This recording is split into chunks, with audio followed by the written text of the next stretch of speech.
I'm here on the job with Don Barnhart. Don is one of our licensed plumbers. He's been with us about 8 years. Today he's on what we call a top out. We're running all our pipes in the wall, and we're on a Randy James project today. So Don, tell us something about, when you come up on a top out, specifically like Randy's job, what helps, what's beneficial to make that a lot better flow for you? Well, Randy's really good at communicating before we get to the job, getting a lot of the questions answered that we might have. And then once you get on the job, he's really easy to communicate with and gets us answers promptly to where we can get the job done quick as possible. I agree. We see that on the office side as well. What's something that he does on his job that really solidifies that for you? I've noticed some pictures, or actually some papers on the walls.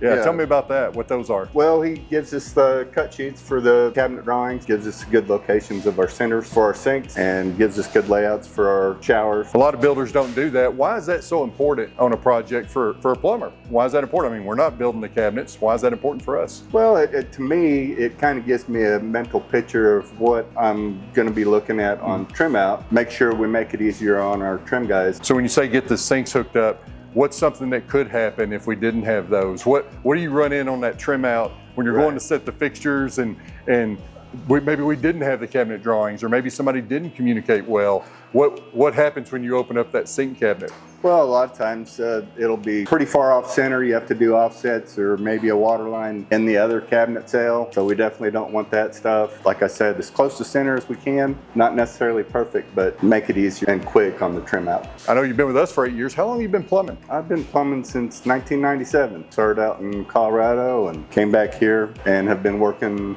in the trade ever since. What about this? Let's say that you have a guy, there's a lot of young men that are considering going into the trades now. What's maybe one or two things that you'd encourage them as they're considering that? Skilled trades are important, and they're really starting to fade away from most kids' mentality of what they want to do as far as getting a career. It's a good trade. You always need plumbers. Mostly you just got to be willing to work hard, learn, take instructions, be able to handle the heat and the cold as well. That's what I tell them all the time. I tell them, you know what? You only get about 2 months a year that the weather's just perfect. Right. The rest of the time it's either way too cold or way too hot. Yep. So you've got to be able to adapt to that, because even though you are on some jobs like you're under roof right now, there's a lot of plumbing that we're out in the sun.